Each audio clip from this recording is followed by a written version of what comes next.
اللہم صلی علی سیدنا محمد وعلی آل سیدنا محمد وبارک صلی اللہ علیہ وسلم۔ الصلاۃ والسلام علیک یا سیدی یا رسول اللہ وعلی آلہ وصحبہ یا حبیب اللہ۔ بسم اللہ شریف۔ یعنی رات کو نیند کی حالت میں حضور صلی اللہ تعالیٰ علیہ وسلم جو خواب دیکھتے، دوسرے روز اس کی تعبیر جو واضح صورت میں سامنے آ جاتی، جیسے صبح کا اجالا، اور اس خواب کے بارے میں کوئی شک و شبہ باقی نہ رہتا۔ سچے خواب دکھانے میں حکمت یہ ہے کہ منصب نبوت پر جب کسی ہستی کو فیض کیا جاتا ہے تو ان حقائق کو اس پر آشکارا کیا جاتا ہے جن کا تعلق عالم غیب سے ہوتا ہے۔ اس سے پیشتر کے عالم غیب کا دروازہ جکبارگی سے کھلے اور عالم غیب کے محیر العقول عجائبات آشکارا ہو کر نگاہوں کو کھیرا اور عقل کو دنگ کرنے کا سبب بنے۔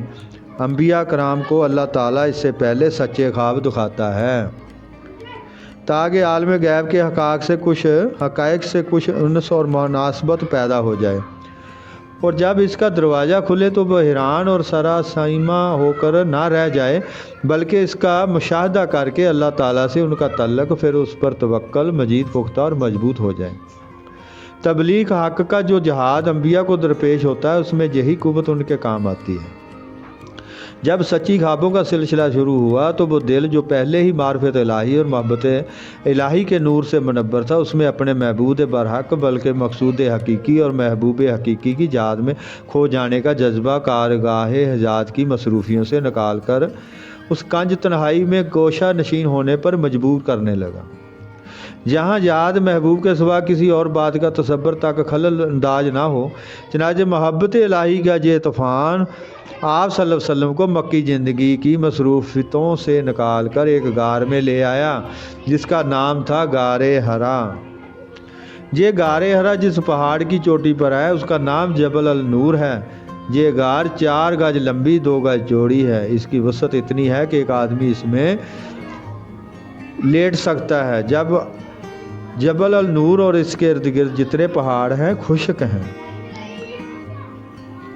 لیکن سربر دو عالم صلی اللہ تعالیٰ علیہ وسلم نے اپنی گوشہ نشینی کے لیے غار حرا کو اس لیے پسند فرمایا کہ جہاں بیٹھ کر بیت اللہ شریف کی زیارت بھی ہو سکتی ہے اور ذکر الہی بھی گوشہ نشینی میں ہو سکتا ہے۔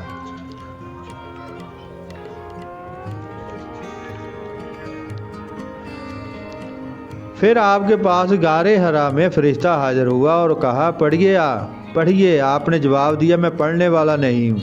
حضور فرماتے ہیں، پھر اس فرشتے نے مجھے پکڑ کر مجھے سینے سے لگا کر خوب بھینچا جہاں تک کہ مجھے اس کے زور سے بھینچنے کی تکلیف محسوس ہوئی، پھر مجھے چھوڑ دیا اور دوبارہ کہا کہ پڑھیے۔ میں نے کہا، میں پڑھنے والا نہیں ہوں۔ اس نے پھر مجھے پکڑ کر سینے سے لگا کر خوب بھینچا جہاں تک کہ مجھے اس کے زور سے بھینچنے سے تکلیف محسوس ہوئی، پھر مجھے چھوڑ دیا اور 100 بار کہا، پڑھیے۔ میں نے پھر کہا، میں پڑھنے والا نہیں۔ پھر اس نے مجھے پکڑ کر تیسری بار خوب بھینچا، پھر مجھے چھوڑ دیا اور کہا، آپ پڑھیے اپنے رب کے نام کے ساتھ جس نے سب کو پیدا کیا انسان کو جمے ہوئے خون سے۔ پڑھیے، آپ کا رب بڑا کریم ہے، جس نے علم سکھایا قلم کے واسطہ سے، اسی نے سکھایا جا انسان کو جو وہ نہیں جانتا تھا۔ حدیث پاک کے اس حصہ میں چند امور کی طرف آپ کی توجہ مبذول کرانا چاہتا ہوں۔ اقرا صیغہ ہے امر ہے جو وجوب اور حکم کے لیے آتا ہے، لیکن جہاں یہ تلقین کے لیے آتا ہے تکلیف کے لیے نہیں۔ بارگاہ نبوت کے آداب تک تقاضا یہی ہے۔ آج کا جو بیان ہے جہاں تک کی ہے، آگے اللہ رب العزت اس کو بیان کرنے کی توفیق عطا فرمائے۔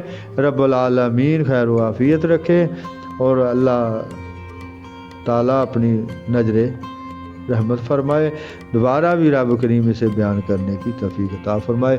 اللہم صلی علی سیدنا محمد وعلی آل سیدنا محمد وبارک وسلم۔